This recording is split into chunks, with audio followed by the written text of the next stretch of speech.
for this podcast, I wanted to go back and review the perception, what I thought would be the makeup of the 2019 Vikings heading into this season compared to who they actually have been for the first 11 games. So you can do all the practicing in front of a mirror for all the one-liners, the suave, smooth, cachet pickup lines to go after the phone number of a girl that's way out of your league. However, when you come face-to-face with that girl, how do you perform? Do you look as good as you have been practicing in front of the mirror, or do you embarrass yourself, catch a tight butt, and start sweating all over the place? We'll review that for the 2019 Vikings. We'll start on offense, specifically the offensive line.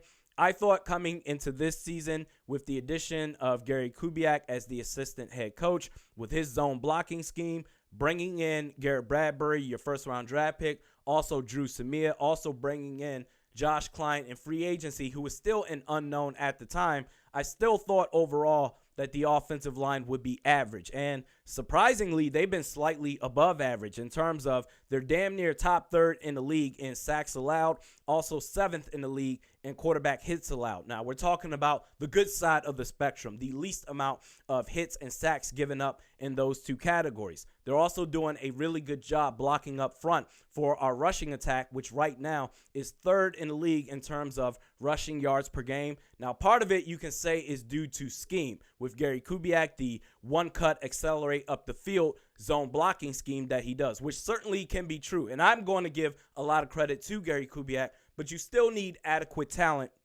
up front in order to pull it off. Whereas 2018 and 2016, you could say that the most of the offensive linemen were trashed, whereas this year in 2019, for the most part, they're either average to really good, to where the only one bad apple on the offensive line has been Pat Elflein. So that's a big difference right there. Last year, they gave up 40 sacks. This year, they're on pace to cut that total by 20%. So that's a huge improvement for the offensive line. Bottom line, Kirk has more time to make the throws. Dalvin Cook is getting the lanes to run through.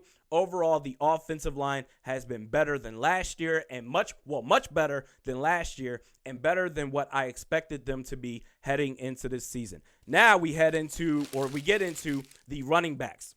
Dalvin Cook, I thought he'd have a similar type of impact to the tune of 2014's DeMarco Murray with the 2014 Cowboys. So far, he has been on par with those expectations Dalvin Cook has. Right now, he is third in the league in rushing yards per game. Also, he's second in the league in yards from scrimmage per game. So overall, Dalvin Cook has been on par with the expectations that I have had for him coming into this season. We then go to Alexander Mattison, who I thought was going to be a serviceable running back. So far, Alexander Mattison has exceeded those expectations. He's averaging 5 yards per carry.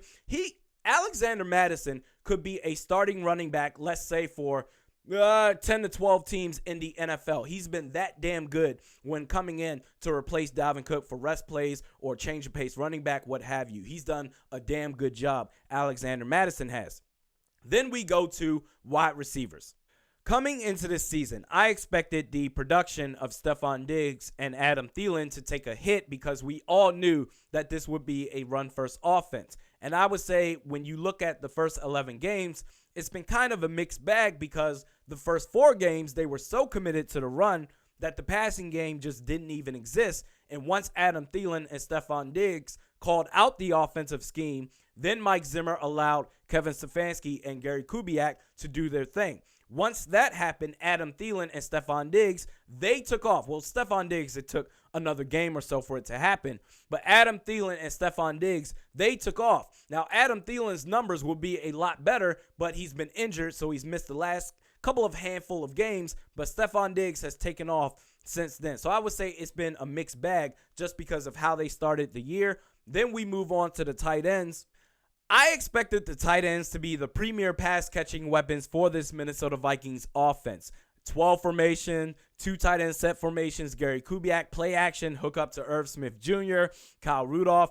I thought the tight ends would be legit for this offense. And just like the wide receivers, I think it's been a bit of a mixed bag because early on in the season, Kyle Rudolph, primarily his job was blocking, and Irv Smith Jr., you will see flashes of greatness once in a while, but it wasn't consistent because he wasn't really getting the targets either. When Adam Thielen, once the offense did take off, even with Adam Thielen in, the tight ends were a bit underwhelming, to where once Adam Thielen went out, then you've seen the production of the tight ends go way, way up. You've seen Irv Smith slowly get better with each game. And Kyle Rudolph, with the opportunities that he has gotten since Adam Thielen has been out the last few games, you could compare that to 2018's Aldrick Robinson, to where all the man Kyle Rudolph does is catch touchdowns, and you'll absolutely take that. So I think the tight ends, as of lately, it's been great, but overall, kind of a mixed bag, just like the wide receivers.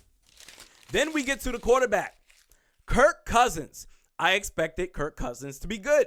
Allow the scheme and the playmakers that you have to cover up the mistakes that Kirk Cousins has been prone to making over his entire career, and allow the defense to take over when necessary, keep the games close. However, when you compare that to what Kirk Cousins has looked like this year, after the first 4 games of the season, Kirk Cousins has been one of the best quarterbacks in the entire National Football League, and there's no debate about it. He's certainly going to make a Pro Bowl. You could make the case that he could be an all-pro quarterback this year if he keeps up how he has been the last 7 games. The reality is, yes, Kirk Cousins, he has benefited from Gary Kubiak's scheme. Also, having the best running back in the league at your disposal certainly helps. However, we shouldn't really take credit away from Kirk Cousins, because it appears, outside looking in anyway, that he's finally taken all the outside mental distractions and pushed them off to the sidelines, or put them in the locker room, wherever the hell he decided to put it at, and is now channeling all his energy onto the football field. So far in the NFL, he's 3rd in completion percentage, 21 touchdowns, 3 interceptions. So that's a 7-to-1 touchdown to interception ratio. However, he's actually been better than that, because the last interception that he threw wasn't his fault. That was actually on Stephon Diggs. I was actually in attendance for that game, US Bank Stadium against the Philadelphia Eagles. Threw a wide open pass that Stephon Diggs should have caught it near the sideline, served it up like a volleyball, just like Laquan Treadwell did in 2018 Week 2 at Lambeau Field. Served it up like a volleyball, boom, interception by Andrew Sendejo. So really, I'm going to give credit to Kirk Cousins for 21 touchdowns and 2 interceptions, which is damn near an 11-to-1 touchdown to interception ratio. Kirk Cousins has been outstanding, and since Week 4, he's been one of the best quarterbacks in the entire NFL, and there's no debate about it. Now we move on to the defense. In terms of talent for Mike Zimmer's defense, for the most part, it's there. Danielle Hunter and Everson Griffin, they have combined so far for 15.5 sacks. Eric Kendricks is one of the best linebackers in the league, top 10 in the league in tackles. And get this, he's tied for 2nd in the entire National Football League in pass deflections as a freaking linebacker. You compare that to the next linebacker in that category, the next best linebacker in that category is the Buffalo Bills' Lorenzo Alexander, who's tied at 21st, 2nd to 21st. Eric Kendricks is one of the best. He might be the best linebacker in the entire NFL. I think the safeties have been fine, but the cornerbacks have been god-awful. Xavier Rhodes, and we can talk about this all. Yes, Trey Waynes, he's had his up and downs, but he's been making plays. Mike Hughes, he's coming off an ACL tear. It is what it is. Mackenzie Alexander, he makes plays when he gives up plays in coverage, much like Trey Waynes does. But Xavier Rhodes, my God, last week against the Denver Broncos, he gave up 101 reception yards. And I've seen this on my Facebook page and a couple of people on Twitter. What are we going to do with Xavier Rhodes? We need to get rid of him. We need to trade him. The only thing the Vikings can do at this point going into the 2020 season is to straight up cut Xavier Rhodes and eat the $4.8 million cap hit. Because I tell you what, folks, back in the last offseason, this past summer, when I was saying we need to trade Xavier Rhodes, it would have been great. People would have taken a chance. I swear teams would have taken a chance saying, oh, 2018, that was just an off year. He'll be fine. But now, ain't nobody trading for Xavier Rhodes. You have lost your damn mind. Put it to you like this. The only way that a team would trade for Xavier Rhodes is that the Minnesota Vikings would have to pull a Houston Texans like they did with Brock Osweiler to the Cleveland Browns. You would have to attach a draft pick to Xavier Rhodes just to say, please take him off of our hands. Nobody is trading for Xavier Rhodes. You think Bill Belichick after last year would have kept Xavier Rhodes this year on a $13.3 million cap hit? Please, whatever. So it's just funny because it's a surprise to Mike Zimmer how bad Xavier Rhodes has been, despite the fact that the writing was on the wall after last season. Now, in terms of the scheme, the run defense, while suspect at times, I think has been relatively fine as far as our run defense. However, the NFL in this era, you have to be able to stop the pass. And in terms of stopping the pass, they are below average in yards allowed per game in the passing attack. They went from last year being number 1 in the league in third down defense to where now in 2019, they're middle of the pack. You went from an elite defense to an average bend but don't break defense. And when you consider the investments that the Minnesota Vikings have made on defense, Mike Zimmer, you're in this too. You talk about Xavier Rhodes. You brought him back this year on a $13.3 million cap hit. Trey Waynes, 5th-year option, $9 million. Anthony Barr, you signed him to a $33 million guaranteed extension. Everson Griffin, you brought him back at $8 million. Danielle Hunter, $13.5 million. Hitman, Harrison Smith, $11 million. Mike Hughes is a first-round draft pick. Linval Joseph, you brought him back, $11 million. With all the investments that you have made on this defense, you don't have the excuse. There is no excuse for this defense to have regressed this badly. But, okay, let's say Mike Zimmer, he's the head coach. He has to oversee this entire team. He can't just be focused on can't just focus on the defense. He oversees this entire team. Okay, how does Mike Zimmer impact this team as far as being able to win games? Because my previous criticisms of Mike Zimmer in years past has been, listen, he does absolutely nothing for this offense. He basically relegates the offense to somebody else, and he says, I'm just going to focus on the defense. To his credit, he decided to take over and say, this is what I want on offense. I want to run the ball. I talked about this a couple of podcasts before.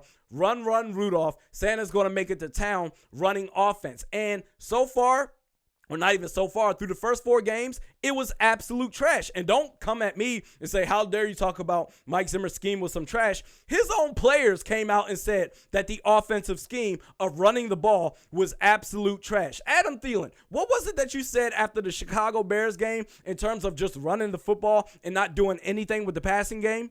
You're not going to be able to run the ball for 180 yards, even with the best running back in the NFL.